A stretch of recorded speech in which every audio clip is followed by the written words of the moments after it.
Welcome to Arrakis, ladies and gentlemen, and and fellow Fremen. Why do I hear myself? Oh, it's on my own stream. Hi everybody, watching myself. Uh, this is a fun stream. Normally, I stream Wednesdays at 8 p.m., but I made an exception for Miss Nerd Cookies because I like having guests on, and it's just it's impossible to like schedule around like a single day. So we're gonna do the Thursday stream, but I am excited to talk to Nerd Cookies. Miss Nerd Cookies, how do I call you? Just Nerd? Hello. What do you want me to call you? Nerd or Elaine? I will accept either. I've been called Nerd Hey, of Nerd. House Cookie, Elaine of House Cookie, or Nerd Elaine Cookies. of House Cookie. Yeah. Oh man. I will answer to all. Do you ever have any spice cookies? Spice cookies. Well, I assume they would taste like cinnamon. Cinnamon. So yeah. Cinnamon. Yeah. So we're gonna talk about Dune today. It's still going strong. I think it's just. Do you have the box office numbers off the top of your head? 500 million? Yeah, I know it passed 500 million. I think was it last night, yesterday, or over the weekend? I can't remember. Yeah. Interesting. So it's that should have been okay. all of its production budget, marketing, and all of that. So they should be making profit from now on, I believe. So yay! Oh, the State of the Dunion. That's what we're doing tonight. The State Oh, that's of the cool. What's up, Word Girl? Awesome. Summers, Anon. How you doing? Chat. Hey, Tim. I agree, but your fun personality helps support an enjoyable stream, and I like when you notice me. Oh, you are noticed because you spend a lot of time here. I'll get my notepad and pencil ready. Oh, you can do that because we're going to be. I took notes to talk about this. Just to talk.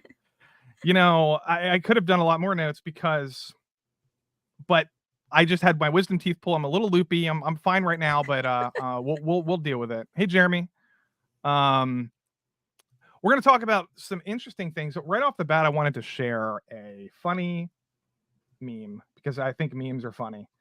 And this is the whoops. This is the never-ending, the endlessly entertaining meme with Javier Bardem. Oh, that's awesome. Boobies. It never gets old. It never gets old, man. You could have any. I have so many ideas. I just have been busy, but yeah. Yes, I've seen a bunch of good ones like that. Very funny. So, Chad, if you haven't seen the movie, I will say we won't spoil anything in the like immediate next few minutes or so, but eventually we're going to talk about like themes and spoilers and stuff. It's been long enough, and the books have been out forever. So, but just doing it. That's what we're doing. Yep. Hey, Anon. Lofti. Yeah, but I saw the movie one time. Sadly, you saw it twice. 3 times. 3 times. I'm sorry. Now, 3 times. Yeah. Wow. I need to do it again. I have been trying to beat Final Fantasy VII Rebirth before Dragon's Dogma comes out in about 6 hours, and I think I can do it. Well, priorities. Yeah. Priorities. Yeah, it's hard. It's that time of year when gaming is just dropping banger after banger. I know. It's kind of wild. And we're going to talk about Dune Awakening in a little bit too, the new video game. It's very interesting. Yeah, I'm actually really excited for that. With the new information they've been teasing, it's yes. Cool. Yes. We'll talk about that at the end. But yeah, so I wanted to ask you, you do a lot of everybody who goes sub to Nerd Cookies, I have her her channel links in the description. But if a mod wants to share it in the chat, you have this channel that's dedicated to like how would you categorize it? Like nerd culture lore oriented? Yeah. Definitely. Just sci-fi and fantasy news. I cover some obviously news with like adaptations and other things, and fantasy as well, and lore videos. So it's like half and half, maybe, with news and lore. Half and half. I guess. Yeah, I do well when movies are coming out, definitely news. Yeah. And then when there's like a break and you're doing like deep dive stuff, that's exciting. There's probably is there always something to do? Do you ever feel like you're struggling to find content? Oh, no, there's always something to do. I feel like I have 5 ideas that, like, for videos that I'm working on, like, right now in my head, and it's just it can be a bit overwhelming actually of Oh, what to man. do, how to That's allocate my time. that's tough. It's tough. So, Do you yeah, do you which is write good. scripts, or do you just kind of talk? Yeah. Oh, you I do write script scripts, out my videos. Yeah. I'm not so good at, like, off the cuff things. yeah. I like to put things down on paper. I feel like my mind works better that way, and Yep. I can organize my thoughts, and so, yeah, I write the scripts and then, yeah, record them Interesting. and all of that. So, yeah, that's just how my brain works best for Yeah, me. that's probably the best if you wanna really take things seriously, that's probably the best way to do it. I've been it's a time issue for me, but I also enjoy just narrating into a microphone and then editing it into a review, like that my Dune Yeah. review, my Miyazaki review is done like that. I just kind of like I like talking off the cuff and just kind of going on rants. My chat will like has heard me go on rants all the time, and some Yeah, of them you're are very good at entertaining. that. I'm not as good as that. So, yeah, I have to play to my Yeah. strengths, and especially with lore videos, I wanna make sure I Oh, get yeah. all of that information, and, sometimes I may miss stuff that just speaking off the cuff. Well, what you have other hobbies besides Dune, so we're talking about Dune today, but I've seen you talk about Lord of the Rings and other sci-fi stuff. Oh, Is that yeah, correct? Stargate, Battlestar Galactica, Babylon 5, yeah, fantasy as well. Fantasy? Well, Yep, I fantasy. have a Well, few Star Wars ones on there, but, not so much, but yeah, of any more, but I like the interesting. yeah, so it's like a mishmash of Nice. things. So That's hopefully you'll exciting. find something that you like. Yeah, absolutely. What's this mean? Talking of news, Team Black or Team Green? Oh, What's this mean? is that for, like, House Atreides? Is House Atreides green and Oh, maybe Harkonnen black? maybe Maybe? yeah, so in I played Dune Spice Wars and I always pick Atreides because they're really easy to annex villages because you just it's very simple. But do you play that game? Have you played that one? I haven't played it yet. But I just heard they added House Vernius of Ix. That looked pretty cool. They added some house that I didn't like even know what it is. Yeah. Um, The the machines, many machines on Ix. House of the Yeah. Dragon trailer dropped today. Yeah. Oh, that's what he's talking about. Maybe. Oh, okay, yeah. Are you gonna I'm dive not into that in show?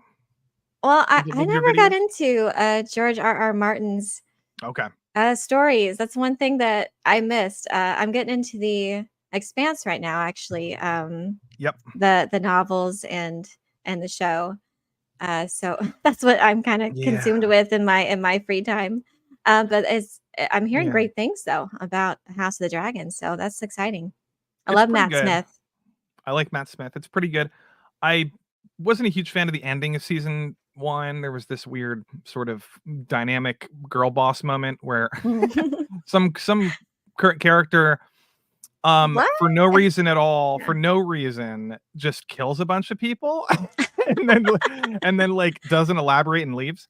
Um it's just a pet peeve that I have, but I'm excited for Yeah. season 2. I will say I think that okay, so House of the Dragon. I think Dune is very exciting. I said that I don't remember when I said this, but in I the part 1 and 2, if you watch them simultaneously, if you watch them back to back, to me it's like one of the most epic cinematic experiences I've ever had other than I mean it's up there with like the the Matrix, Lord of the Rings. It's not I'm not Yeah. comparing it to these things, but it's like, you know, besides Avatar, we don't really have anything like this right now. There's nothing even Yeah. nothing like this. Not on this scale and with the same quality too. Like, Yeah, the same we get quality. plenty of spectacle, but oftentimes there's no substance behind it. Yeah. Oh, I remember I was gonna ask you. I remember you said this.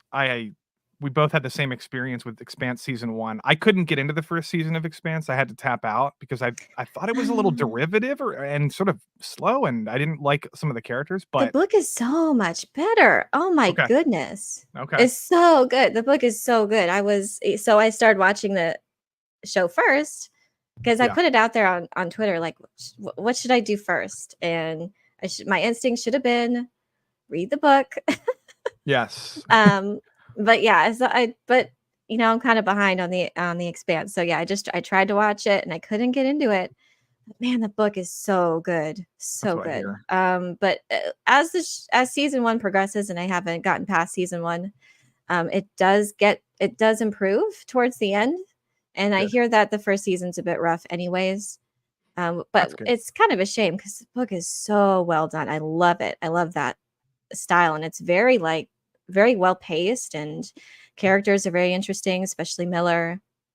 Yeah, I don't know, man. I don't know why they made it so boring to me. They made this really good story very boring and Yeah. slow. Yeah, and I'm not a huge fan of, I can't remember her name, the House of Sand and Fog actress. I think she's really irritating to like listen to. Her voice. She talks like Liz, you know. You know who I'm talking about? Like, like she I don't know. A House of Sand and Fog. Is that what you said? she's I like don't an know. Iranian actress. Oh yeah, I She's forget the her character's name. But I chat don't think right she's in the now. book, actually. Oh If I'm wow. thinking of the first, well, not in the first book anyways. Oh, hey, speaking of well, I was taking notes earlier and Mr. Sam Fenna for the $5 says, enjoying the show. I'll keep my mouth shit for this one, boys. Okay, we got a Brit in the chat and he's already mispronouncing American language. It's pronounced shut, Chamberlain. But yeah, this is an interesting, I'm glad he's watching because um I took some notes. Now, Sam is a very, very talented artist and writer. I'm waiting for his book to drop on audio. It's called Amygdala. He released a book. Very interesting ideas. I read part of the synopsis and part of the book.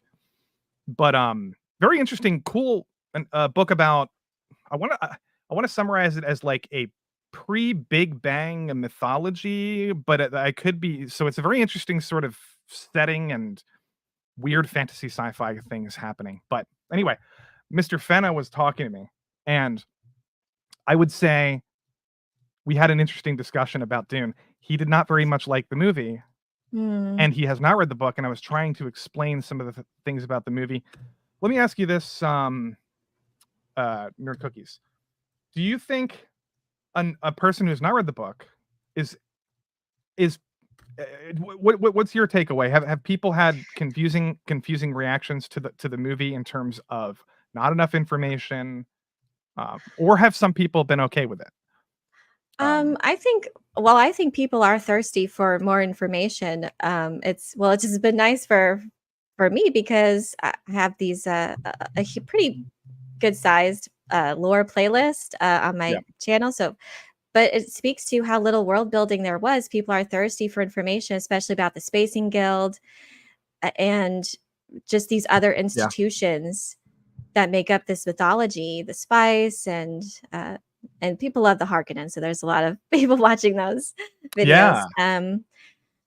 But I think in general, I think they like it as far as like it's a epic and it's very well made and there's some great performances in there. But I think there are things in it that kind of hamper it. It was a bit rushed at the end.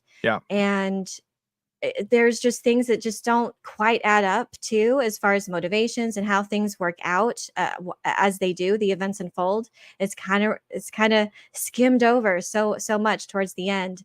And I think also Zendaya is a detriment to it at times because she doesn't have that chemistry. Interesting. That with Paul, as far as I've heard, a lot of fans and normies think that as well. They just didn't get the chemistry between the two. And I've seen a bunch of movies like lately where you the on-screen chemistry is just like palpable. You feel it. Through the screen. And it's just I just wasn't getting it as far as her performance. I think a lot of people thought that. But overall, they thought it was like a good film for what it was. But thank you, Fenna, for the two. Nerd Cookies gets it. Yes. Well, we're going to talk about that in a second. Thank you, Greedy, for the $5 donation. Greedy, do you like this movie? Have you seen it? I appreciate the donation by it. Thank you for that. YouTube unsubscribed you. I'm sorry, but Susan is fired. I don't even know who to talk to anymore about this stuff. I think she's gone. YouTube's a mess. I want to talk about this quickly. Well, there's way too much to talk about. Let's dive into one thing. Let's dive into one thing at a time. Okay. Oh, here we go. Oops. So the atomics. I try to explain this. Watching the movie, I want to know what your initial thoughts are. Did you watch this movie for the first time, and were you, being a fan of the book, knowing about the atomics, were you just sort of like, did you even think about the way they presented that in the movie? Because at my first viewing, I just sort of accepted it, and I was like, "Oh, okay, that there they are," and, like, I knew they were coming. How were you, what was your thoughts about the atomics in the movie? I think my only real issue that I had when watching it the first time is how they were used as a threat to the spice fields. Like he threatened Okay. to nuke the spice fields, which was not what happened in the novel. Um, Yeah. so it didn't seem as there was much weight to his threat to me also when they were just, oh, we're just gonna destroy the place where we harvest them. It didn't seem like he had full control of the spice to me, and that was, like, the huge thing. Power over spice is power over everyone, I think is what precedes the entire film, they of Yeah. that those chants in the beginning, and I didn't really feel his power by having that over the spice, so he just s so I didn't like the atomics as Yeah. the way they were used in that. If we're talking spoilers with the book, as far Yeah. as Paul's ultimatum was basically he knew the ecology of the planet, he knew where the spice originated, and that was how he knew he could disrupt the the spice because he could disrupt the sandworm's life cycle. And that was how that was going to he was going to end it forever. He had the power to do that. So from a book perspective, it's like, well, what is just nuking the spice gonna do? I mean, you're not gonna I mean, yeah, you may stop Yeah. the supply, but you're not gonna stop it forever. I mean, but there are stockpiles. Houses stockpile them. I mean, they're not Wait, supposed to, but they could you do. explain that part again quickly? I was reading a comment. You're talking about killing the worms off, because I don't remember this in the book, and how was in the book he was supposed to not destroy the spice fields, but but what was it again? He Sorry. was threatening he would have used the water of life, the Water of poisoned life. water of life, and put it to where the sand trout could get to it. So the sand trout are what takes all the water in the That's right. planet and puts them down deep into the planet so that the sandworms, who water is poisonous to, Yeah. can be free to roam about and not get poisoned. So he was threatening to poison basically the sand trout, this crucial piece of their life cycle, Yeah. and that would have just ended the sandworms together. And that's So what would here's have that's where the spice yeah. comes from. So So this is an example of, and then we'll get to the other part of the atomics, but this is an example, I think, of a movie having no choice but to abridge a 700-page novel and cut some things out, and just sort of, yeah. you're just supposed to suspend disbelief for some things. In my that's how I can't watch it from the perspective of a normie, because I can't. So I mean, I I feel like they could have done some different things to where, um, they could because have at if you're least gonna explained where the spice yeah, came from, I think, you think so? and So that maybe yeah. they could have done a better job about spice spice in general, as a significant part of the movie. I mean, because the Um, ecological themes, I mean, there are themes that are prominent that Villeneuve chose to focus on, which are prominent, obviously, in Frank Herbert's story, but the ecological themes are so yeah. huge, and Paul's understanding of that, and Paul's understanding of the sandworms and the spice origins, leads to this victory. So Yes. ultimately, so Paul's knowledge of yeah, yeah, Berlin yeah. just nukes in a cave Oh, yeah, this is another thing I wanted to say. where anyone Fenna can Fenna find it. Fenna had a problem with It's the introduction genius. of the atomics. He called it a deus ex machina. Now, I I can see where he's coming from. However, I mean, it's not really a deus ex machina. I mean, Well, they were it's used against the shield wall in the novel. yeah, they They were used. That's It's what not they ex yeah, I'm sorry, go ahead.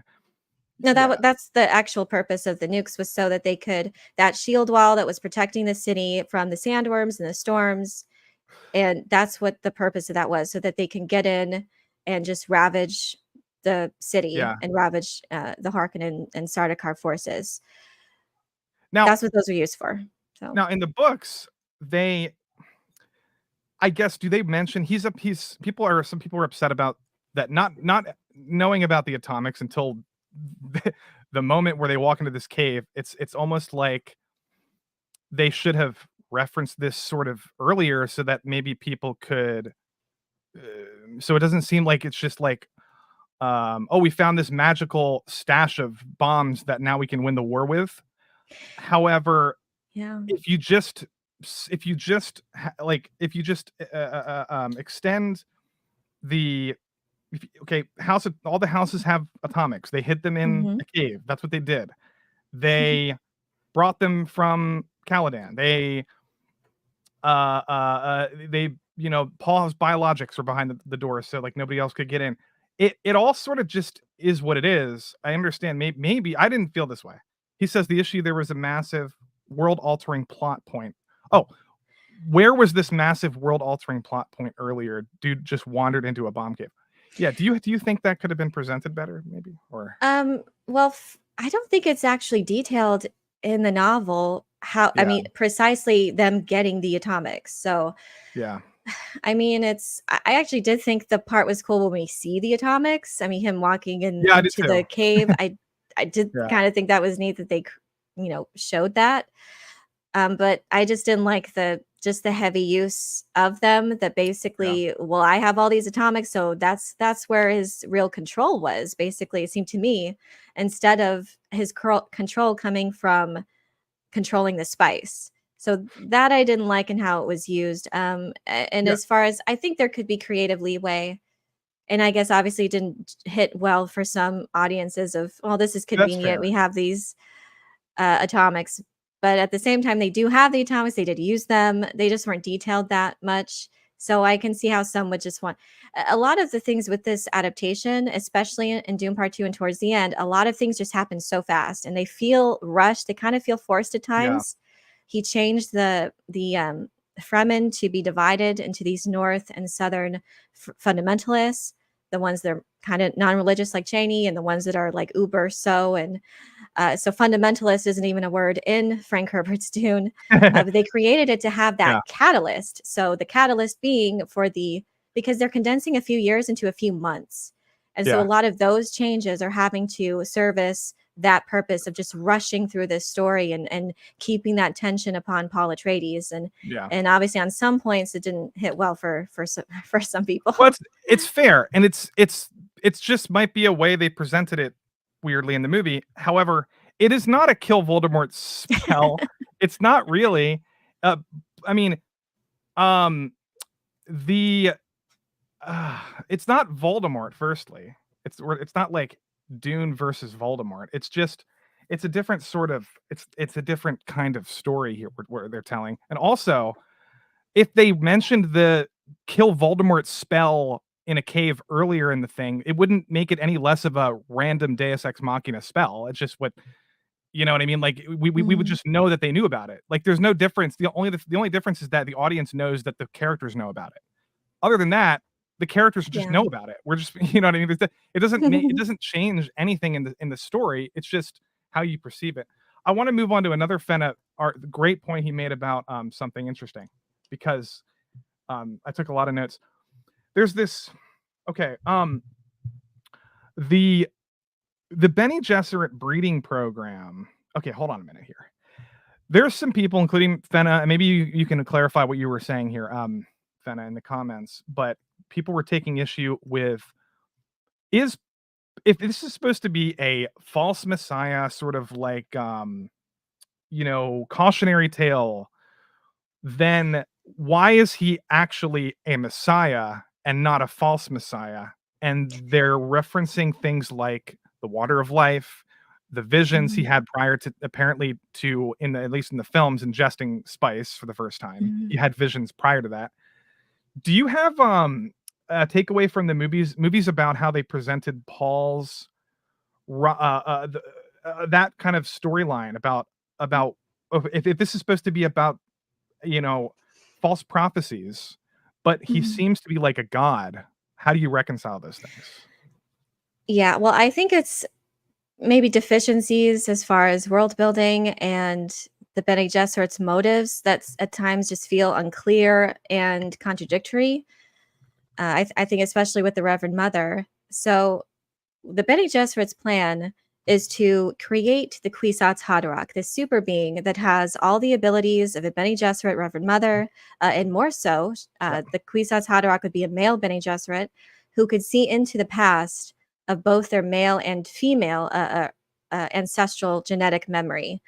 And also, they would have the super analytical abilities of a mentat as well Yep. as the prescience of a guild navigator. So they were, through their breeding and genetics program, they were carefully breeding and monitoring these bloodlines to bring forth this super being, to create this Kwisatz Haderach. And all the while, they are using their religious engineering efforts, seeding the primitive planets with their, it's called missionary protective, with their myths and legends of the Kwisatz Haderach, of this one that would, bring paradise and all of the, just the Messiah prophecies. Yes. And all of this was to pave the way for the Kwisatz Haderach to come to power as the emperor, eventually, to be the one who is in control and to be accepted by the masses, by the Imperium, through this religious engineering efforts. But ultimately, the Kwisatz Haderach was to be under the Bene Gesserit's control. Yes. And that's the big that's difference. the deal. They wanted to control human destiny, to create a one who could see into the past, present, and future, and they wanted to be able to control such a being. So that's ultimately what their goal was, and I feel like it's a very complex. It's kind of hard to convey, and they were at times subtle with it, and I think it's kind of contradictory with the Reverend Mother as far as part 1 and part 2 goes, because it seems that she was pretty nonchalant of risking Feyd-Rautha's life and risking the giving in the pain box test, and then revealing that it was her idea to eliminate the Atreides bloodline. So, which is completely contradictory to how she is portrayed in the book. She wanted peace between the two houses, between House Harkonnen and House Atreides. Yeah. So that because their child, their offspring, if Jessica were to have a daughter like she was supposed to, would have brought forth the Kwisatz Haderach, been married into the, I think, the Imperial House, or, and anyways, that's how they were going to achieve power that way. And it's she seemed pretty flippant about the risking the bloodlines in this adaptation. So it's not really conveyed that well as far as their motives. Again, though, this is, you can't make, we could do this over and over and over again. And there's a lot to nitpick about information that's left out of the film. The problem is you can't make a movie too long where people aren't going to go watch it in theaters, and then you also can't if you wanted to do all these things, you need to do it in a TV show, in my opinion.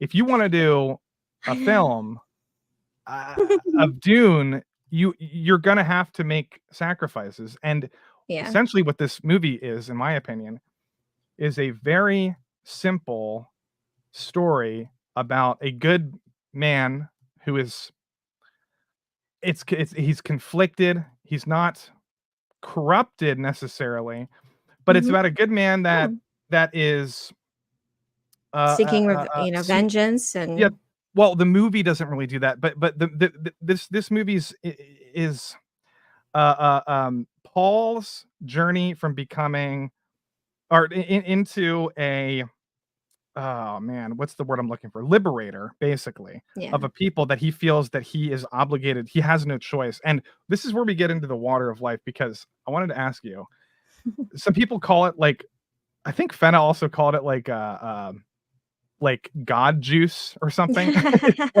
like I don't know how this comes across as to normies, because in the book it's very well, explained that this is a concentrated spice. It's very potent. It's there's a lot of lore behind this, but in the movie it seems like he just drinks it and then becomes like a god. It's so brushed over.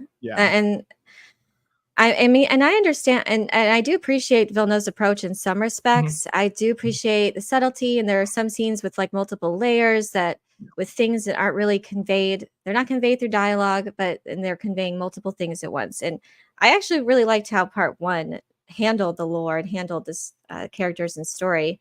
Yeah. But there's just so much in part two that they're trying to squish in here, and yeah, I feel like it's kind of becoming lost. You know, as I just hope that it encourages people to read the books because there's just so much there, and it's really cool and really strange and so rich and yeah, it's and I feel like there's just you're missing crucial things too that is I don't know that would really help your viewing. I think. Yeah. It's hard though. It's just like, how do you? That's why this book is notoriously like unfilmable, right? I mean, I think he could change some things. Like there are a few. Like I think he should have changed the Reverend Mother not being the architect of. I think he wanted this to be because this is Villeneuve's style. He wanted this to be a Bene Gesserit adaptation, and so he really focused on them being the end all be all of this story. But what's most fascinating about them is how they use their powerful abilities behind the scenes, and they're not these ones that use the voice so how Lady Jessica does, so blatant and so just out there in the open for everybody. She's just ordering people around using the voice, and it's just not what they. Now, Lady Margot Fenring, I thought her portrayal was a perfect Bene Gesserit. That's how they use. That's how they manipulate. It's subtle, and you don't know what's happening, and that's how they're supposed to operate. And they're all, so it's conflicting when you also have the Reverend Mother who's just like blatantly and out in the open making these world or universe changing decisions, and Jessica's just using the voice like it's no big deal, and everyone around it just doesn't care. And well, she doesn't. Like she's also more sympathetic in the book to Paul. She's not at the end of this movie. She's there's a stare down between her and the Reverend Mother, what's her name? Mohayim. And she says something like, "You chose the wrong side." That's sort of out of character for Jessica in the books, isn't it? It's like she's not about choosing sides. She's of all the characters, yeah. Lady Jessica's probably been I would say bastardized to a degree, but Chani is also another one who's just completely different. But there are some things that are what Chani does, but Lady Jessica, I feel, is completely different. In part one, I didn't like her at all. In part one, she is portrayed as just barely holding it together. And in the novel, she's so powerful, but she's complex too. She is vulnerable. She is worried so much for the safety of her son and all of having to live with the consequences of her actions by having a son. But she's also a very strong political figure within House Atreides, and she's cunning, she's intelligent. The way she feels out the Fremen on Arrakis, like it's just so cool how she operates. And they left out a lot of scenes with her and other characters. Well, she froze up in the first almost the first scene in part two. Like that would not happen. Like she could control every single thing she could control. She can control the sex of her child. She can change poisons to be non-lethal within her body. Oh, I did not like that. And it wasn't in the novel. Why would you do that? Okay. The reason is he's making this movie. He's making this movie for a wider audience than otherwise he maybe should have made it, according to book nerds, right? If you want to do this movie justice, you're going to have to get super duper weird and more sophisticated with your characterizations, and much like it's almost like you're going to have to somebody would have had to adapt this in a way that has like no one's ever adapted a book before, basically. Like what he's doing is he's turning it into a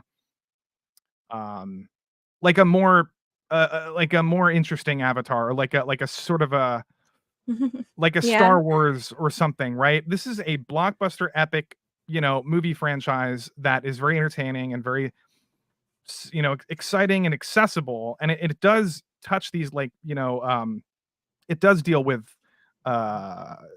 like the Messiah complex. It deals with people like Chani who are skeptical of like people like this. It deals with an oppressed people on a planet. It deals with greedy, houses and corporations, exploiting resources, all these things.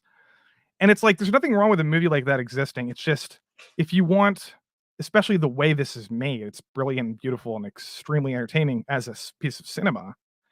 But it's like if you really just go read the book. If you really care much like about where this story, like the potential of this story, I would highly encourage people to read the book. Yeah. But yeah.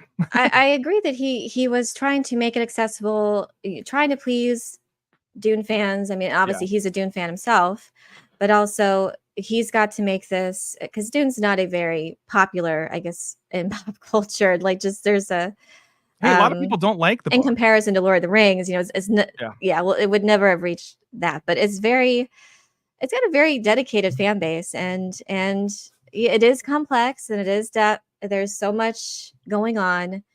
I feel like he could have done more as far as helping the audience to. I mean, because look, Avatar is like 3 hours. What I think Dune Part 2 should have at least been 3 hours. I feel like if you had just give some moments to breathe and because I had this issue with Part 1 too. I feel like we didn't spend any Part 1. Yeah, we didn't spend much time on Arrakis at all. I feel like we needed time to just breathe a little bit, and especially towards the end in Part 2. Just breathe a little bit, get some time with the characters to make it that much more satisfying at the end. So some characters did that very well, but I didn't really like Gurney's portrayal that much. I feel like it could have been much better if we spent more time with him. Yeah, we talk about Gurney too because I want to. I just want to say though, you could add another 30 minutes to this movie and clear some of these things up, like the atomics, or like maybe put a scene where Jessica and the what's his name, Gurney, in the books he tries to assassinate Jessica, right? Yes, that was a part that I was hoping would be in here. I was so excited. It's such a great scene. It's actually maybe the best scene of the book, in my opinion. It's at like top 3 for me. I love that scene, and Villeneuve teased that there would be the Balisette scene in this, and that's what I thought it would be, and I was so excited to see that because if you're gonna have one Balisette song, of Gurney's, that was the one it should have been after he tries to assassinate Jessica, and they make peace, and it's so beautiful, so melancholy, and it really just says so much. Well, I don't know. If you did this again, you would have to then also set that up of his of Gurney suspecting her for being the reason why Leto was killed. You need to now we're talking about adding to the point. Yeah, you mentioned 30 minutes longer. I think they could have done that actually. I think he could have just assumed people that underestimate there was a traitor within House Atreides because we knew there was one in Part 1. They at least know that. And I think it would have been cool for him to just suspect that and foreshadow it. And then, but Jessica was just all by herself most of the time and converting the people. I know. There's so much that now, the point I'm trying to make is you could add 30 minutes of content and there still would be another hour, 2-3 hours of content that we're leaving out. There still would be problems with it. There's still there might not be problems. Maybe people who had an issue with the atomics, Deus Ex Machina would be like, okay, that problem solved. But now what about the problem of exploring, of limiting Raban to like a stereotype? Why? So my point is, if you're adapting this movie, they did the best I think they could have with this movie. I really think it's good, and I think these are fine nitpicks to have with the movie. I just think the expectations are like astronomical because literally no one on the planet Earth is doing anything like this or better than this. I mean, I agree. Besides Peter Jackson 20 years ago, like who else? Yeah, I agree. It's got to be. I'm just saying, like some of these things are just never going to happen unless it's a television format.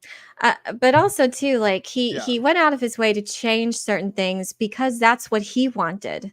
That was the creative approach that he took. He wanted this to be a Bene Gesserit adaptation, so he didn't include the Spacing Guild, and he didn't include Thufir Hawat's Mentat or Count Fenring, Lady Margot's husband. They're just, these are creative choices he intentionally made, and I feel like he could have if he wanted to be more faithful, he would have had the time to do it. He could have done that, but he wanted to. This was his vision, and this was his interpretation, and he wanted to pivot it in a way to focus on the Bene Gesserit because that's his favorite, I guess.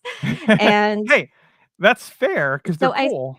I think that's also too, and that's mostly what I have a problem with is what he took creative license with.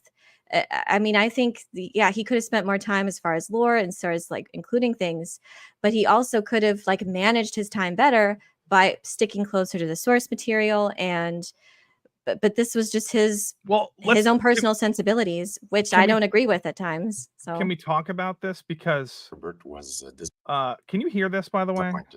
The way the book has been perceived. He felt that the reader were thinking that Dune was a celebration of Paul Atreides, but right the opposite. His intention were to make a cautionary tale, a warning toward messianic figures. Okay, so you need to elaborate on this just slightly because then I want to talk about Chani, but you have not found evidence of this quote. Apparently, either he made so well, it was the quote too. He finished that because they didn't get it. That's why he wrote Dune Messiah. So there's this theory or rumor going around where he wrote Dune. Fans of the book were confused about Paul's purpose, whether or not they should be seen as like a heroic figure or not, and therefore he wrote Dune Messiah to clarify that Paul's rise to power is not good. And we haven't been able to find actually this quote, him ever Frank Herbert ever actually saying this, and it might actually not even be true. Is that what you want to talk about that? I think that he's misremembering things. Okay.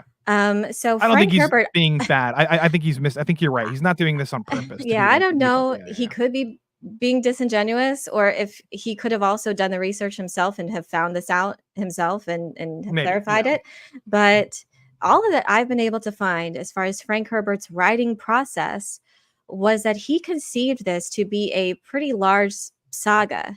And I found a letter, and I think it's in one of the books, Dune books, I think Children of Dune, but you can find it when I was writing Dune, and he confirms that he had written portions of Dune Messiah and Children of Dune before the first story was even completed. So he had this in his mind as this overarching saga. And yes, he's right on the theme, on this theme of, the beware of heroes and charismatic leaders. But this was a theme meant to play out across multiple novels. That is how everything that I found, it conveys that was his process, that he meant the first story or first book, Dune, to be the rise of a hero, this establishment of this heroic, charismatic figure put in this position of leadership and power. And then Dune Messiah was then meant to fully flesh out the warning of these leaders and the masses that come to follow them without question, and the consequences that can just be amplified by the numbers of people who do that. So that was in Dune Messiah and in Children of Dune that it's fleshed out. And Paul seemingly in control throughout Dune as a charismatic leader. And then I haven't read all of Messiah, but I'm assuming Messiah is more about him losing that control and things becoming out of his, like, he can't control where this holy war goes. It's just gonna do its thing now. Yeah, I mean, and even in Dune, his intention. Wait, I just want to say, Mr. River Miles, you sir, for the $50 donation, he has an interesting little time machines are real. How else could Lofti and Nerd Cookies be absolute archetypes for the kid and Apple from 2015's Turbo Kid? Now and then, here and there is more than just an anime title. I don't know if you've seen Turbo Kid. I don't get the reference. I'm sorry. Mr. Miles has been trying to get me to watch Turbo Kid for so long, and I have the worst memory. And he keeps. I feel horrible because he's always donating, and I love that he supports the channel. He's my favorite donator. Yeah, I need to watch Turbo Kid. It's like this other sci-fi show movie, and it's on my list. I'm going River Miles. If you're on Twitter, hit me up. We'll chat about it. Thank you for the donation, buddy. That's amazing. Yeah, that's awesome. But yeah, go ahead. Sorry. I forget where he was. So it was always Frank Herbert's intention to, like, he also said he wrote, and there's another statement I found that he looks at his initial trilogy as one story. Yeah. And he also viewed his trilogy, he views like Dune or the story like a fugue. He views Dune as like this heroic melody, and then Dune Messiah and Children of Dune, its inversion. So like all of those things, like he had this story mapped out to play out across like multiple stages and multiple novels. So the first book, Dune, is meant to establish Paul as a hero, yet it does foreshadow like little breadcrumbs of where he's wanting to go. It calls, like a couple of times it mentions that Arrakis was afflicted by a hero. And well, who could that be but Paul Atreides? And you hear him referred to by Princess Irulan in one of her epigraphs that he's like this ogre and a saint and an ogre. And we also see like he's reluctant for the holy war to happen, the jihad. He doesn't want it to happen, but at a certain point it just would happen anyway. So we know that it's not going to be like this happy, truly happy ending so he's kind of putting those inklings out there. But what he did for Shadow too is like I like what Liet Kynes in his line about Duke Leto, when he, his heroic actions with the spice harvester, wanting to save the men, putting the men before the spice. And he looked at Leto and said, a man like that could amass fanatic loyalty. So that was another like inkling there. What could happen with a man who's noble and good, who's comes to power in a position of leadership for all the good reasons? We're rooting for Paul to triumph over his enemies, who are depraved, who are corrupt, who unjustly conspired against his house and his father, this noble figure. We want him to dismantle those things and reap justice for what they did. So we're rooting for him. That's what he wants. But it's also that inkling, well, what does such a figure, what can happen when masses come to follow someone with fanatic loyalty and not ask questions, so that is his overall theme. He wanted people to ask questions of your leaders, who are ultimately, human leadership is fallible and mistakes can be amplified across people, the numbers that don't ask questions, that don't think for themselves. And yes, that's a great analysis. And I haven't read Messiah, but I can see exactly what you're saying there. Charles, for the $5 donation, Denis Villeneuve was able to do what David Lynch dreamt of, which was martial arts on sand, which was not in the budget of David Lynch. Yeah, dude, David. I'm those sorry. Weirding modules. Yeah, right? I don't care about the Weirding modules at all. I don't care that they were not in the movie at all. I don't care about them. Or they weren't in the book. Yeah. I'm sorry. Yeah, but I don't really care about them being in the movie. It's not about really the fighting for me, although it's exciting when they do the raids against the harvesters. That's amazing visually. But like all of these, like the martial arts stuff. Oh, I think he's trying to say that Lynch, if I'm reading this right, the Lynch movies are very corny. the way they handle some of that stuff. What do you make of this? I mean, it's not my favorite adaptation. My as far as like faithfulness to the source material, I think the Sci-Fi Channel miniseries did a very good job. Obviously, it's not very cinematic in terms of how it looks. It's very much like a stage play production level, but the story is there. The characters are strong, and obviously, when you have Frank Herbert's story at its foundation, it's going to be entertaining. But it's a bit rough to look at sometimes.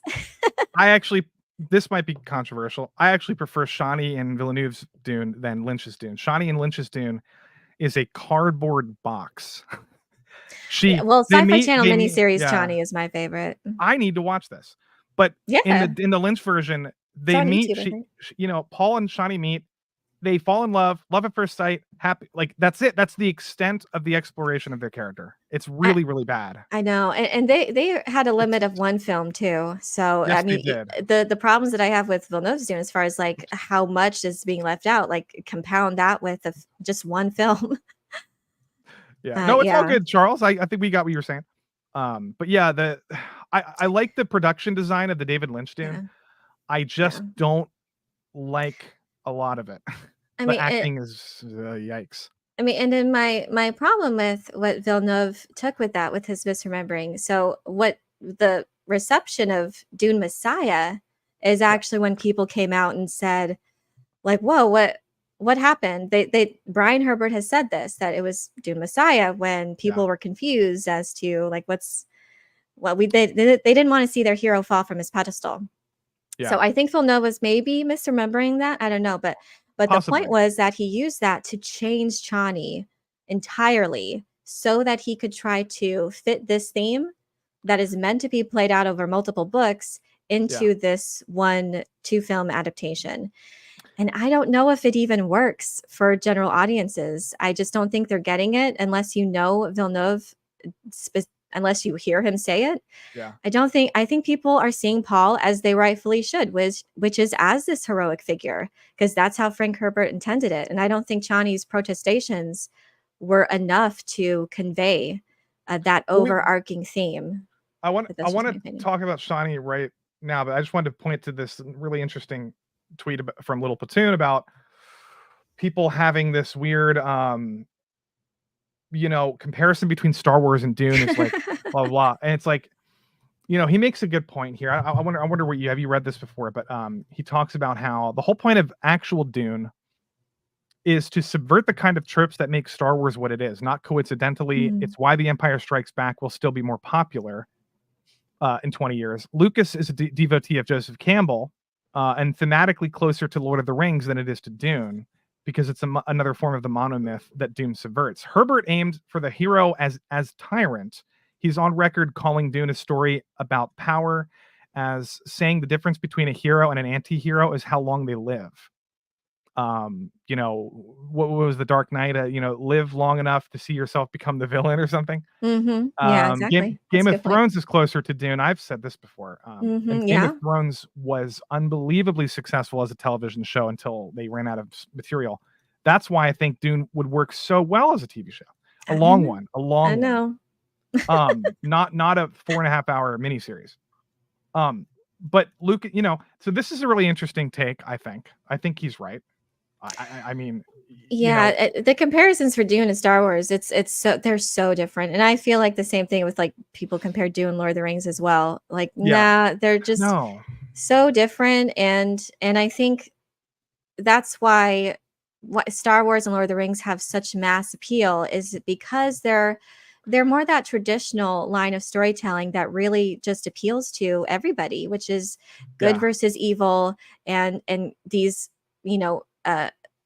suppressed or oppressed rebels coming together, or just this band coming together to take down the evil empire, the evil figure, and yes, that's something that it hits something like primal. That's what we love in stories. Well, and that's where this goes. That's where that's why I don't understand. Maybe you can clarify why because we had a little disagreement here in the comments, but what you're talking about is interesting, because there's this person responding to somebody saying that Paul, the point of the book is about how Shani's character is about how she's supposed to tell us to be concerned about Paul, and that's this person's takeaway. I'm not going to read the whole thing, but if you could summarize it, and there's parts of this that I want to read, but what do you think? What's your, because this is weird to me, but you can go ahead. And the point is too, and I think it's where I think Villeneuve is kind of failing in his interpretation. I think it's admirable what he's trying to do, but he's trying to get ahead of the author, and as far as conveying the theme of beware of heroes, and beware, and mostly it was beware of these figures who can. Basically, the warning is to just not blindly follow someone just because you like them, just because they're appealing, because they're attractive or nice, to ask questions, to think for yourselves. But the first story is supposed to build that heroic figure. We're supposed to be in that position where we want to root for Paul and we want to see him succeed. But Dune Messiah is about it really sees the consequences of that fanatic loyalty, the consequences of fanatic loyalty compounded by the millions that followed him without question, and all of the billions and billions of lives that were destroyed and affected by it. But see, that's what the other novels flesh out, and I feel like he's trying to rush the story and rush, because it's meant to be subtle. It's meant to be foreshadowed what's to come. But we're supposed to view Paul as heroic. Because it is good what he's doing. It's good that the Fremen are being free from their oppressors, and Paul is reaping justice for what was done on the Emperor and from the Harkonnens, and getting justice for his father. So these are things we just inherently root for, and we want.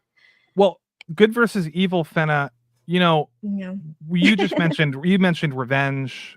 You mentioned things that, the Harkonnens are portrayed as horrible people, and in the movie, at least, the Atreides are portrayed as sort of righteous liberators, at least until Paul buys into basically starts to use the manipulation and Jessica, and they start to lean into it. Yeah. But it's not good versus evil. Absolutely. I don't get this at all from the Dune story, even in the movie. I mean, I think for Paul, though, sorry. Well, it's the Star Wars has a sort of good versus, if you're comparing it to Star Wars and Lord of the Rings, it's not. It's really not. I don't see this in the movie or the book. I don't know how people are getting that from. There are good people in Dune, but overall there's not a lot. There's not a lot of it's not a happy saga. There's a lot of warnings in there. There's a lot of stark studies of politics and religion and economics and humanity dependent on a single resource and prediction and its pitfalls. There's just so many themes in here, and Villeneuve chose to focus on this one, which I agree with, but I think the film actually kind of cuts against what he was trying to do. I think the film, if not, I think reinforces or makes Paul look out to be more of a hero than actually the book does, because we see Paul all of the way through Dune Part 2 reluctant to embrace those prophecies. He's always calling out the Bene Gesserit religious manipulation, and he doesn't want to fulfill that. He just wanted to fight with the Fremen. He didn't want to lead. Okay, and but he's that's pushed. Also in the film as well. Yeah, but he's pushed throughout all of these figures too. And I think people get that it's Jessica that's pushing him to do it. It's Gurney who was pushing him towards this. And that just makes him more sympathetic. It makes him more endearing that he didn't want to do this. And he just seems to be at the whim of destiny and the whim of other people's intentions. And again, I feel like that just endears him more as this heroic figure. So I think it really cuts against what Villeneuve was trying to do. That's interesting. Yeah, I River Miles says Dune and Farscape and Y2K at the same time. What a timeline. Sci-Fi Channel of that era needs to arise. No, I know. Preach. I was never into the Sci-Fi Channel. I'm not. I like Star Wars. I like Blade Runner and Alien, and I don't know. Well, when sci-fi became sci-fi with a Y, that's when it happened. That's when it fell from grace. So this person's trying to. I don't know. Maybe I'm going to summarize this whole tweet in a way that's basically how I interpret it. They're talking about, for example, they say stuff like, "What's funny to me about Dune 2 is the aesthetics of the film completely undermine this at every turn." He's talking about Paul, Chani. Chani is, well, here let's. It's so much that I'm trying to wrap my head around this here. I mean, people would simply rather have a purposeful life, believing in something great and in some purpose bigger than themselves. It's also just cooler and more fun. Who doesn't want to go on a holy war across the universe with their mates to free their people from ancient foes? And then it's like, that's why it's fun. There are no modern values, no judgmental superiority that will top man's innate desire to go for adventure, great purpose. And I think that's pretty awesome. Yeah. That the film bears this out, even if it's unintentional. I don't think it's unintentional, though. That's my point. Clearly. Well, I think it probably was his unintentional of how much he. I think he meant to emphasize more of the themes of beware of heroes, but I just don't think it came across that well. But this person's review of the movie is talking about how Chani is boring, how Chani is lagging behind. She's boring. She's we're cheering for Paul. We're cheering for the Fremen. She comes across as very like she doesn't even seem to love Paul. She seems I don't know why she is interested in him. Actually, I don't. She says he's sincere, and that means she loves him.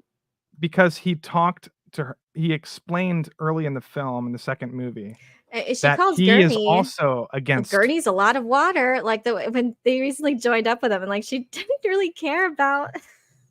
It doesn't seem like she cares about him or that she loves him, but they're just together. But I'm just not feeling that. But what we do see is that she makes fun of Stilgar. She makes fun of the leader responsible for their survival is Stilgar. She makes fun of him. She makes fun of the Reverend Mothers, who the Reverend Mothers during the Water of Life ceremony. This doesn't have anything to do with the prophecy. The Reverend Mothers are passing on their knowledge and history to the next Reverend Mother. The Reverend Mother was dying, and the purpose of the Water of Life is so the next Reverend Mother in line or potential Reverend Mother would inherit her knowledge that she was given or unlocked during the Water of Life ceremony and pass it on to the next one. So this is living heritage, living history. And she was just so flippant about it and just so unfeeling about what their leaders that are responsible for that. So that's how she just comes across. She comes across as unloving. She comes across as just I see that. Not sympathetic in that way. And then she even as her people are freed from oppression, she seems like she's ungrateful or I mean, I'm not saying that she is, but I think people interpreted that she's ungrateful for what happened, and she just looks as a pouty teenager who's just experienced her first breakup. It's just I understand that, but she's right though. This is my point. When you watch Breaking Bad, and people have said this about Skylar, she's constantly voted like one of the most annoying characters in television. However, Skylar is not a bad character. She might be an unlikable character from the perspective of Walter White, and Chani might be an unlikable character in the films from the perspective of people who want to watch an oppressed society take revenge against the oppressors and rise up and go on a holy war. Yeah, that's fun, except it's really not. I mean, look what's going on in Gaza right now. It's really, really, really bad. And Chani is actually, even though she may be annoying, if you are being in your like movie brain, you're like, oh, I just want to watch, the Harkonnens, getting, gassed, chambered or whatever. Like, I understand that, but in reality, Chani in this film is very sympathetic.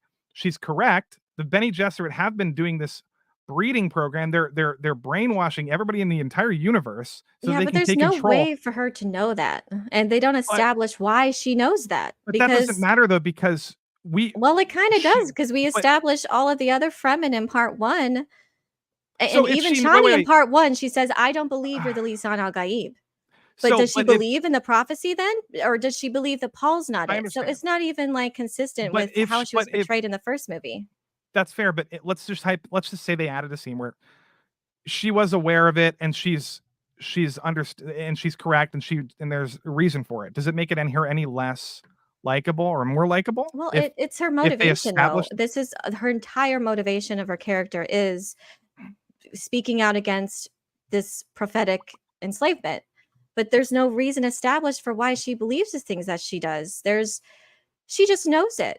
And I think that would have helped, like to have some background, just to have some time with this character to really get to know her. Why does she think the way that she thinks? There's no reason for her to know this information. And like I was saying before in part 1, why does she say the line to Paul, "I don't believe you're the Lisan al Gaib"? Why would she say that? She doesn't believe in the prophecies. Why would she say that? They established that there's fundamentalists and there's people that apparently have somehow or another over this millennia have come to believe that they're being brainwashed by religion. which Even is very common in Shockley. reality. Everybody thinks this. A lot of people think Yeah. this about religion and reality. It's very easy to map this onto a movie and say, yo, we didn't see, they didn't show a scene of Chani like discovering like, I mean, you know, secret stuff, a stash of notes by the Bene Gesserits that like it talk makes the about Bene Gesserit less powerful in Right. my opinion. It makes But- it diminishes their power that they've seeded these prophecies thousands of years ago, and that's Right. so no one would know. That's the whole point, and they were just to be used in case the Bene Gesserit were in need of it. But so there's no But that's reason a for her different to believe argument it. that then I don't even okay, feel so like now- she has reverence for Shai Hulud. There's like nothing spiritual Yeah. about her separate from the Messiah But now we're just thing. talking about differences in adaptations as opposed to her character being objectively bad. Because Well, you know she what I mean? has no motivation. I don't know why she's in love with Paul, because she seems to hate outsiders. Why does she love him? Because he's sincere? It's just Because so Paul tells forced. them, Paul could have easily manipulated them, and he comes out and says, Yeah, but our why does that bodies. attract her to an outsider, a foreigner? Well, She hates foreigners. She's said that so many times in the film.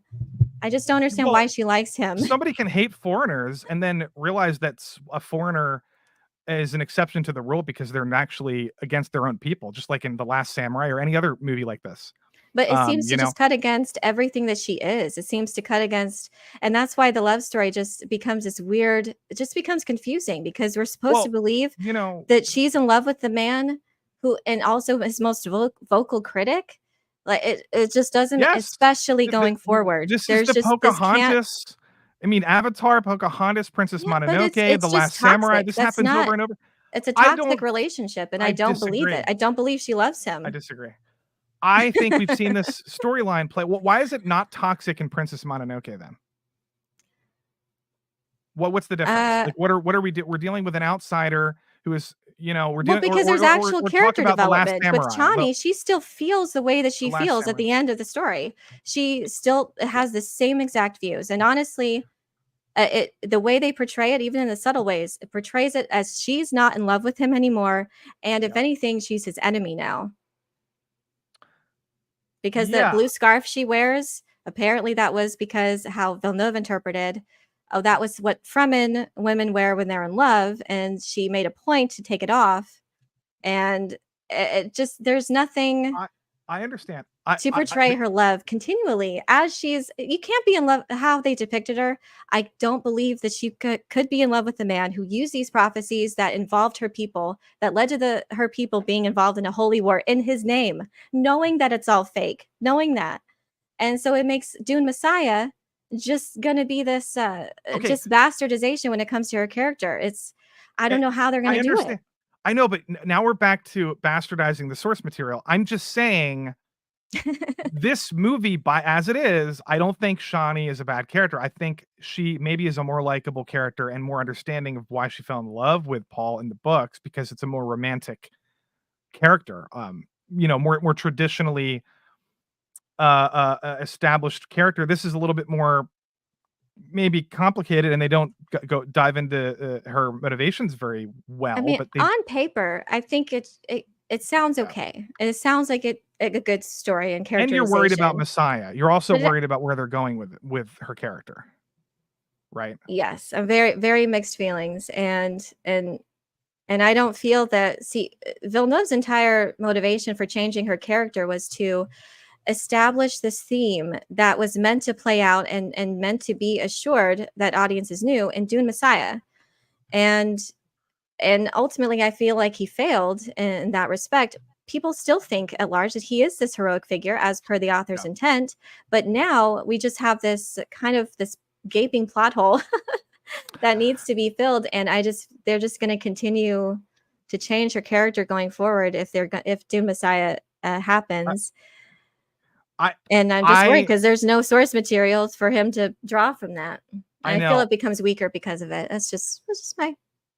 No, you're that's totally fair. I'll just, you know, once again, from my perspective, I think they established Paul's likability from the beginning, where he blatantly could have manipulated them with the water of life ceremony, and he said that their bodies are trained to do this, and he's not actually, the prophecy doesn't exist. He gave them information about the their training and the breeding program, not the breeding program, but basically like they've been bred to be able to withstand some of these things that other people can't, to make it look like they're the Messiah. He came out, she was excited when he did this. I can understand why she would be interested in him as a person, and they just didn't have enough time to like really go into that in the movie. Yeah, and then she does change. So when he becomes more, when he says basically later in the movie, this is actually what I wanted to ask you about, because do you think Paul in the movie had a choice? Because at one point, if he's aware of the future, and he's also aware that if they do nothing, the Fremen or the Harkonnens and the Emperor are evil people and they're corrupt. They can't do nothing, and they also, if he does something, he's going to start a holy war. He's sort of, has he doesn't know what to do, right? So yeah. the character of Paul is sort of just flipping a coin at this point, but he's doing, I think he's still at the end of the movie doing what he thinks is best, which is he has to get rid of the Emperor. He has to. Yeah. There is no other option for him at this point.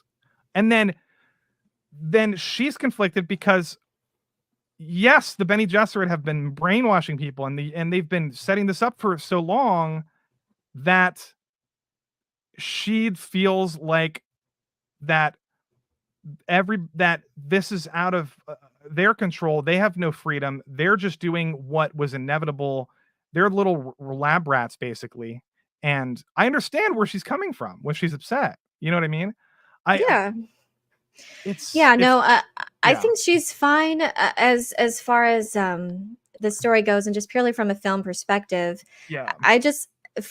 I'm not the biggest Zendaya fan anyways. I didn't even like her in the Spider-Man movies. Again, I thought she had zero chemistry with Tom Holland. But that's the thing you just would need to have. I know. No, like it's so strange. But that's just such a crucial part of Paul's journey, is to have this connection, this love that tethers him to humanity in the chaos of his awakening prescience. And so it's just disappointing when and I tried to take my book brain out of it when I'm examining these things.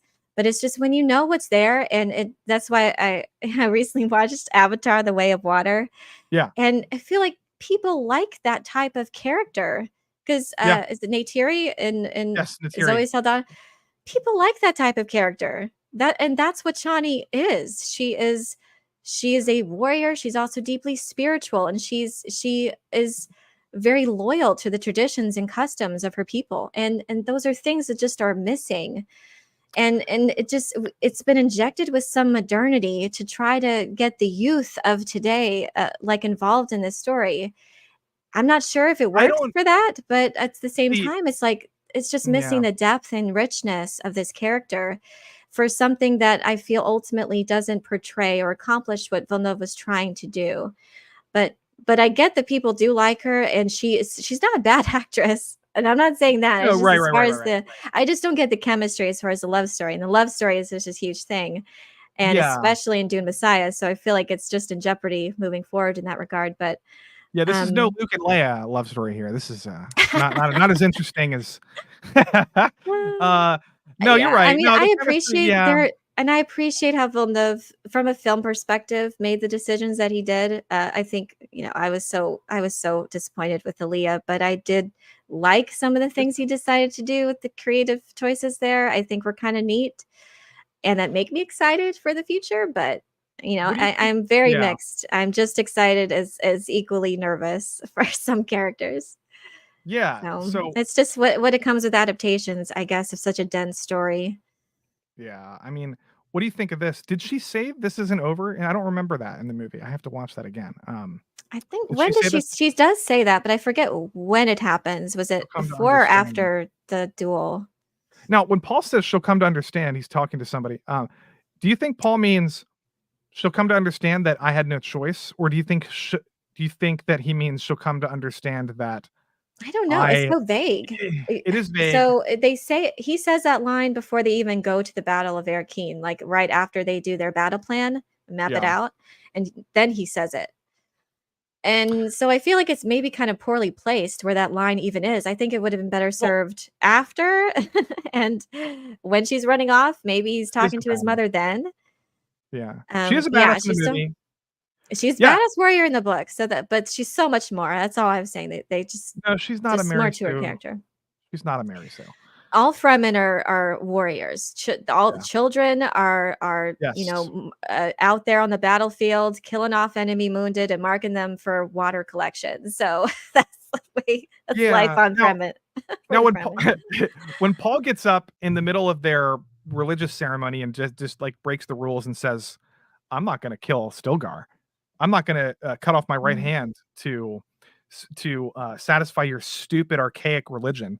I am the new religion," basically is what he was saying. I am the new religion. You're going to follow me. You're going to do what I say, and I'm going to free you from your oppressors. And he starts to predict these people's. He gets into their brains and talks about things he should never know. Yeah. How did he? There's no indication of how that is possible in the movie.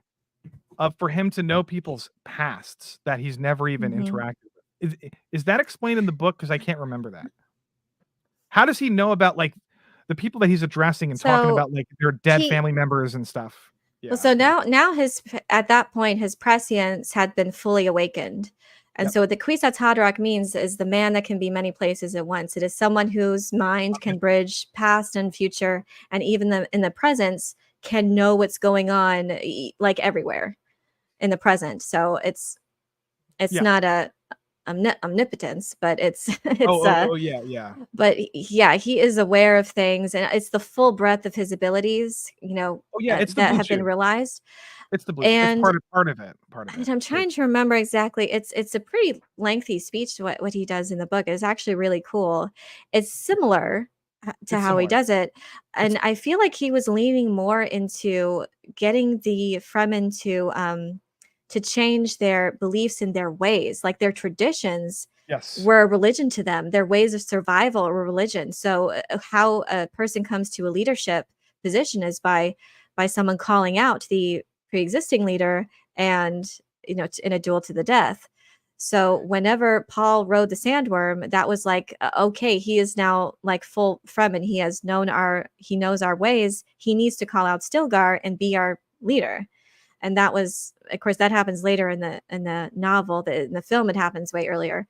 But so in that speech, it's like he's using the voice and he's appealing to their to their strength, because all of their customs are to maintain the strength of the tribe, and that's how he comes to get them to change their belief as far as this trying to call out Stilgar. So he ends up not having to call him out, but unite them in their common enemy, which is the Harkonnens. And it's similar, but again, I think it was changed slightly to just speed things along and to get them to get that point of belief. So it's very similar in spirit, but I think in some ways just done to facilitate things more quickly.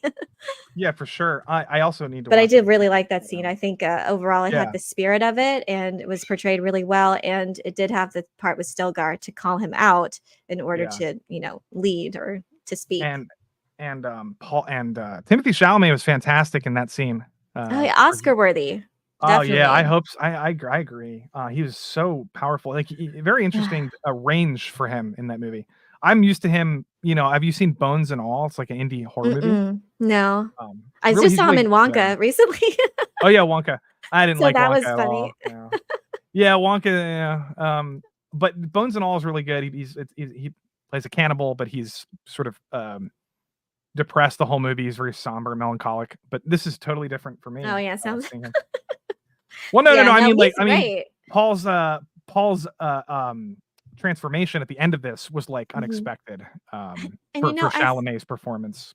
I think that's another thing too. I feel like there are so many good performances in this film. Yeah.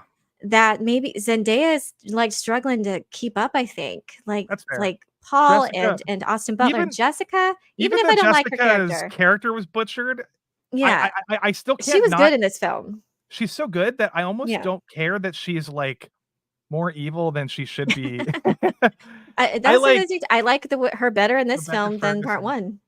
Definitely. Yeah. Although I understand what you were talking about earlier about her being sort of emotional in part 1, but I think as a movie, sometimes you gotta have characters when they're on screen, they're looking at the camera and they're being people, and they're not a narration or a monologue in a book. You have maybe that has to be exaggerated a little bit for films. Yeah, no, and she was very good, she's malevolent, but also just entertaining. It's just a very intriguing part of that story, and I think she serviced it well with what Villeneuve is trying to do, and I think that also cuts against with what he was trying to do with Chani. It's just not there for me, but I get what he was doing with Jessica and Aaliyah and Princess Irulan and Margot Fendring. It's just all the other characters I get, but it's just this one thing that is just like this sour note amidst this kind of pretty epic film, and just these powerful performances that are just she's struggling to keep up with and measure up to that. So that could be a part of it. Yeah, maybe you'll like what they do with her in part 3. I don't even if they mess it up, maybe like you'll like. I'm not holding my breath. Who knows? Maybe not. But I like what they did with Princess Irulan. I thought Florence Pugh was good. I like Lady Margot Fendring. And I'm excited for Anya Taylor-Joy. I actually casted her. She was my fan cast to play Princess Irulan. So I was really excited to see she got involved in this as Aaliyah. I love Queen's Gambit. I love her in Split. I love her in The Witch. She's fantastic. And she looks. I mean, I don't know much about Mad Max at all, but she looks really good in that, I think. But she does look good in that too. It's like, this is actually really cool. Yeah. Also, there's another young up and coming actress that I really like. She's in the new Civil War movie, and she's also in the new Alien movie. I'm blanking on her name right now, but I think she's going to be pretty big. She was in the new Alien teaser. She's the main character. She's the Sigourney Weaver, like the new. Oh yeah, I forget her name, but I know what you're talking about. But yeah, I mean, I like seeing strong women in movies that are not cliche, girl boss women that have like flaws, and I like that about. I understand what you're saying. I'm just conflicted because I didn't hate her character watching the movie, but I have a couple more bullet points, just rapid fire, that I want to address, and then I want to talk a little bit. I don't know how much time I have, like 30 more minutes. I don't know if that's okay with you. Probably like just let me 15 more minutes. Yeah, let's get to the Dune Awakening in a second. I just wanted to I'll try to be more succinct. No, that's okay. I wanted to just quickly address a complaint that people have been talking about with the Emperor coming to Arrakis at the end of the movie and then just dying, or not dying, but like his forces, like people are like, why did he even go there? Yeah. And it's like, this is like the equivalent of like, a leader going to like a disaster zone to like assert dominance, basically, right? Is that how you? I mean, I think they kind of diminished his power and influence, and again, because I think they were pivoting to more of the Reverend Mother being the architect of all of this.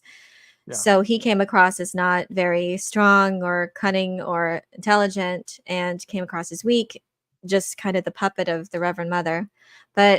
And he only came to Arrakis because Paul summoned him. Yeah. And which didn't happen in the book. He came to Arrakis to get things under control, and that is where he's the one that led the crucial, like, hard-hitting attack on the Fremen that led to some personal tragedy to the characters, and what Aaliyah was taken in that point.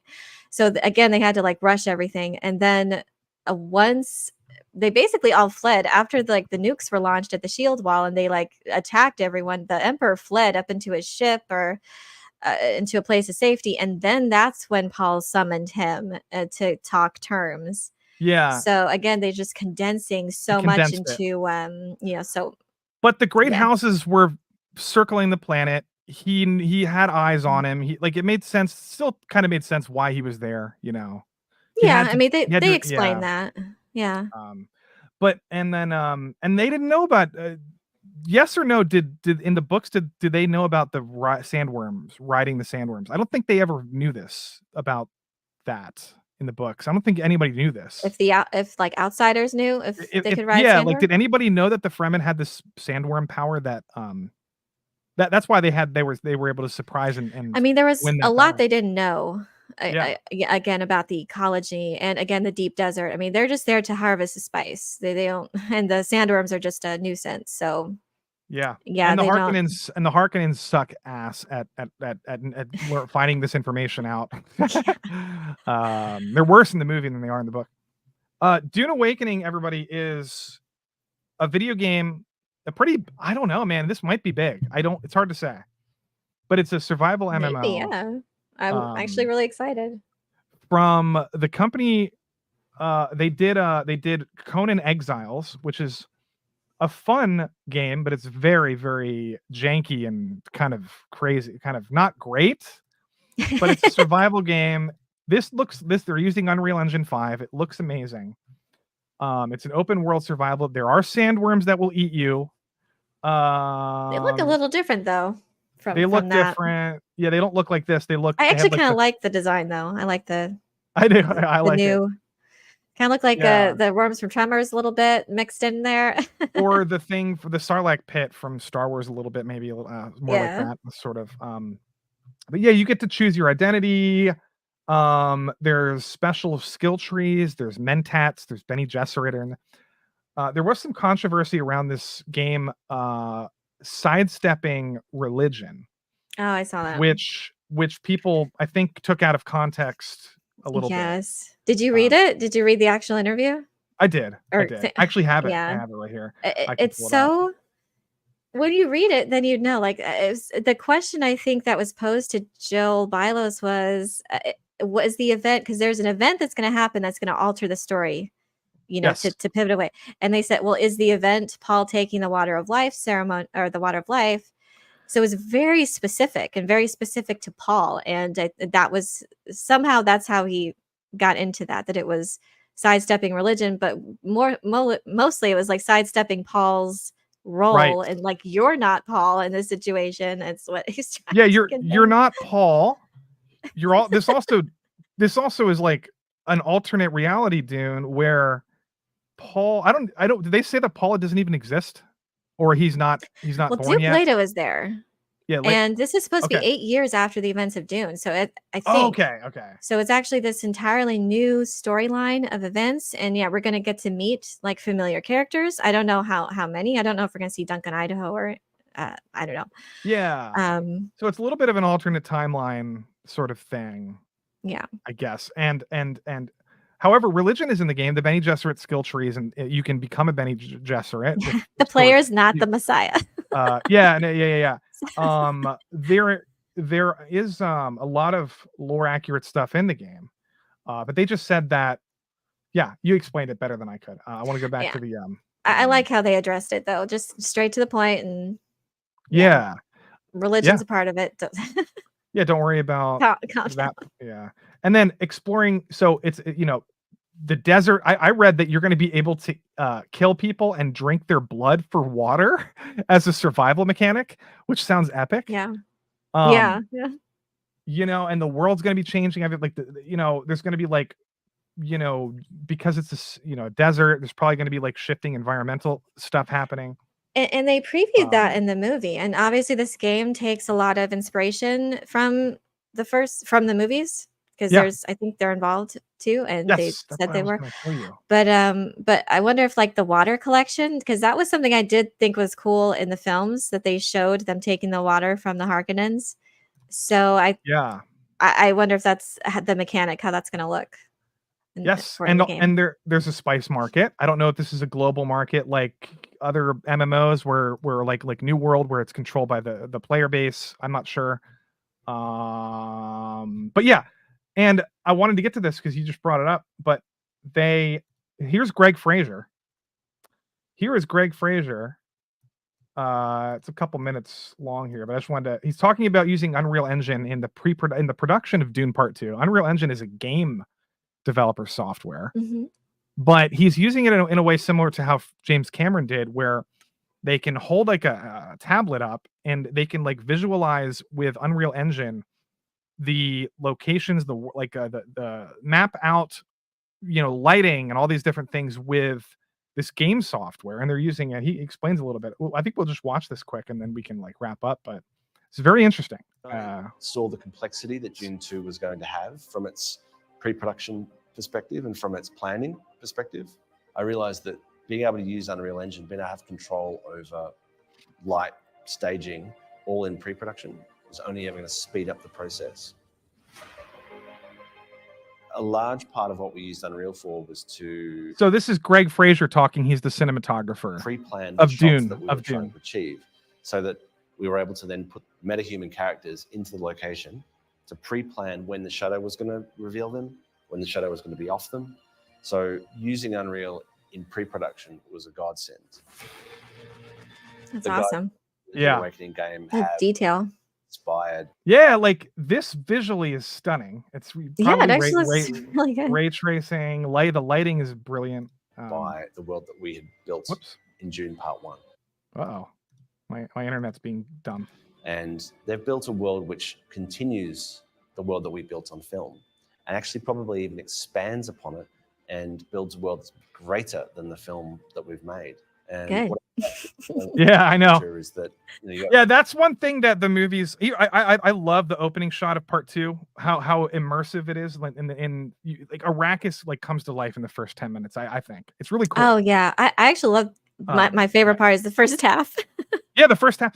Well, anytime they go out to attack a spice harvester, it's so desert guerrilla warfare. It's incredible incredible action set pieces. But and I think it's brilliant too to time it with a game like this, because it makes you want to be a part of that, to be immersed in that way, to be immersed in Arrakis and to be I don't know, to be Duncan Idaho on yeah. Is it multiplayer? Yes, it is multiplayer. And I believe it's probably going to be co-op. One thing I found is that there's two ways.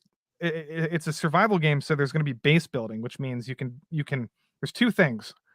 You're going to have a permanent base that you can build inside of Arakian City or whatever that you can have established, and then when you venture out into the desert, you can build temporary bases. And I think it's co-op, and it's also you're going to be running into people that are after spice, and you can kill them, and it's an MMO. Yeah, gaming on this side and film on this side, and they've been very separated up until now, but slowly they're coming together. This looks so good, and I think right now we're at a point where they're literally crossing over. And I think I'm excited to do crafting too. That looks pretty cool. Crafting is maybe crafting better still suits, crafting spice things, bigger base, and possibly weapons and armor. Weapons. Yep. Shields. Is he building a vehicle? Ever since the first time I read Dune, this is. I think right now we're at a point where they're literally crossing over, and I think this is some vehicle from gaming technology. I don't know. The skills from filmmakers are going to cross-pollinate and become useful for each other. Some sort of land vehicle. Yeah. So, and then we needed to build a world of discovery, exploration, and survival. And for this, discovery, exploration, survival. It comes with the flexibility of the blueprint system, so we can set up those sandbox interactions. It provides a world-leading renderer for amazing visuals, and thanks to Nanite, we can use high poly models at all distances. Wow, this looks crazy. Making the landscape and something truly. You guys can go look this up on IGN. It'll look better on your monitor. To build our world, we use Houdini with Unreal to generate landscapes with a non-destructive workflow that allows our level designers to sculpt and regenerate without causing issues. Yeah, this is for cool. Dune, we knew that our sand had to be world-class. Using Unreal plugins such as Fluid Ninja, we were able to build sand displacement technology that reacts to small details. This is cool, footprints. Have you ever played a game called Lost Planet? No. It's kind of like Dune, but it takes place on an ice planet, snow. Cool. And the snow displacement is really, really, really nice. God of War does this really well. Other games do it really well, but Lost Planet did it well like 10 years ago. And I love that kind of technology. So the sand is going to be, hopefully they get it right. It looks like finally, yeah. Lumen provides a lighting system that combines global illumination the lighting looks and bounce fantastic. lighting to make both our exteriors and our interiors look truly stunning. So this is all just tech demo stuff. This is not about the gameplay. They're going to get into this comes out fairly soon. I mean, this year. So yeah, this year sometime. Yes, and they do have a gameplay demo. There's a gameplay one of the demo. directs I watched, I think, had a little bit of that, and you can see crafting, and you can see yeah, here's the like actual. Here's the trailer, and oops, yeah, it's whoa.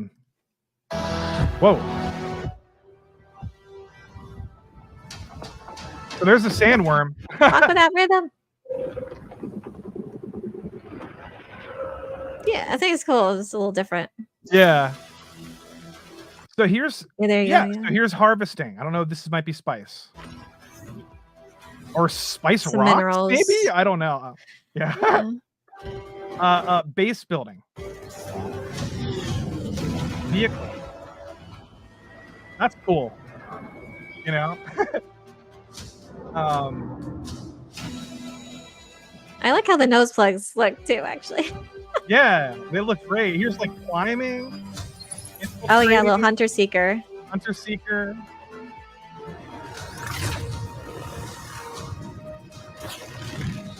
You know, it's funny that they made him look like Paul a little. Like why? I know. He's not Paul. Why did they make? But him you're look not playing Paul. I know. Yeah. But I can see why people would think that. I know. But I love base building in games, man. I love it.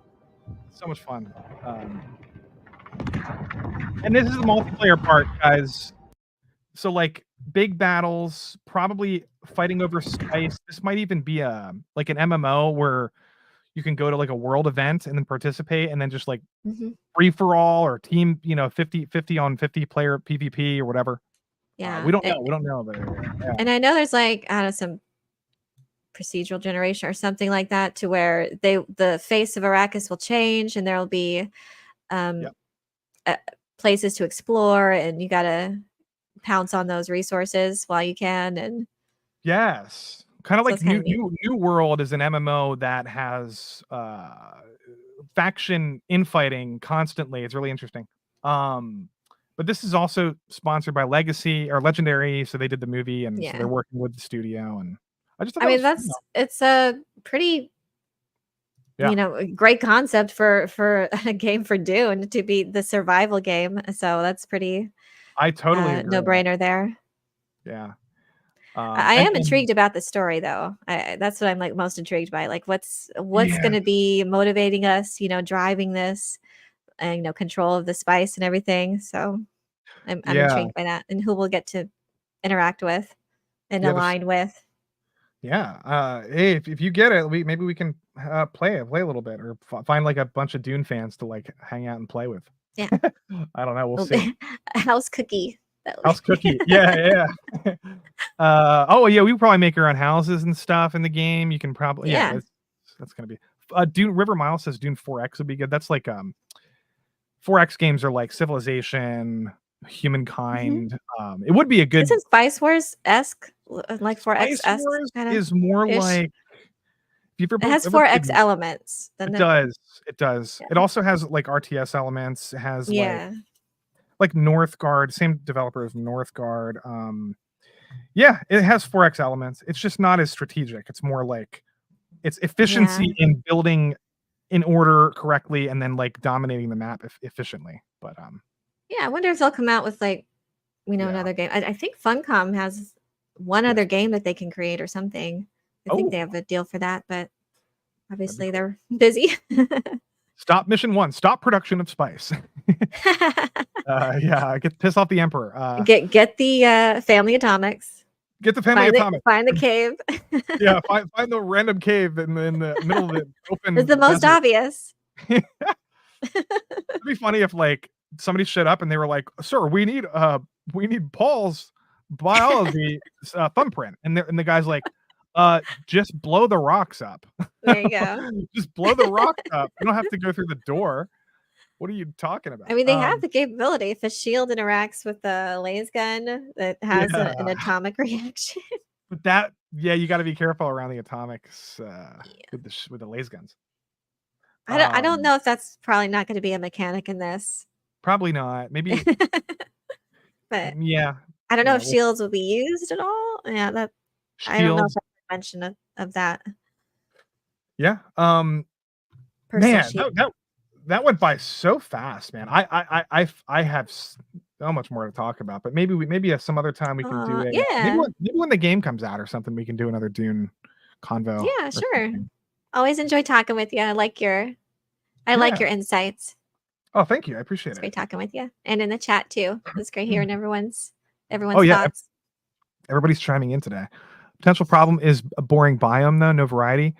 Yeah, I understand that. Although I think with people, with friends and stuff, it might, maybe it won't get old as fast. I don't like playing these kinds of games solo because it doesn't matter about the biome. It's still just like sort of boring. I mean, and at the end of the day, that's the most important. It has to be fun. And I think what they're trying to do to make it fresh is so that the sandstorms happen and the landscape changes. So I think that could be an intriguing way to do that. And obviously different aspects of combat. I think you can be in air combat too, and all these different aspects to it, and personalize your style of combat. So you can start out with like your trainer. You could start out as like a Bene Gesserit trained and use the voice and to command your enemies to come near you and stab them. And then you can train with other trainers and maybe have some sword master training. I don't know. That seemed kind of cool. If you could choose between to play as a Fremen, an Atreides, or a Harkonnen, who would you play as? Atreides. Atreides. Well, oh god, that's so hard. I mean, the Fremen are awesome. They have the Chris knives, yeah. Well, who would have access to like? But probably Atreides, because I like Duke Leto, and I would align with him. He has my loyalty. Hey, we need to bring back emperors and appoint somebody like Duke Leto to run this country. Get Joe Biden out of there. Let's bring back the monarchy. Right. I don't know. But I'm excited for this. And with Bene Gesserit abilities, I would. Yeah. Bene Gesserit abilities. Yeah, I'm gonna use his voice. I think Kanye West might have some Bene Gesserit abilities. He's got something going on in his brain. He's got some crazy. We don't know, man. He might be the Kwisatz Haderach. He might be the Lisan Al Gaib. That guy's wild. Pocket Pear needs to make a spice world. That's interesting. But yeah, guys, thank you so much for joining. This was a lot of fun. I had so many other things we can talk about, but it's just I have to go finish Final Fantasy before Dragon's Dogma comes out. So I'm at the end of the game. Best game I've played in like 5 years since Elden Ring, Final Fantasy Rebirth. That's like I'm so excited to play that. I never finished the first one, the remake, so I had to do that first. I got so many games that I need to play. I haven't played Tears of the Kingdom yet, so I won't play that. There's a new Super Mario games, the Wonder and the RPG I've never played. That's so I really want to play brilliant game. Mario Wonder is so fun and beautiful. So little time, so many games. Well, you got to do your videos and you got to do on streams and talk about. Oh, it's hard. It's freaking hard. So hard.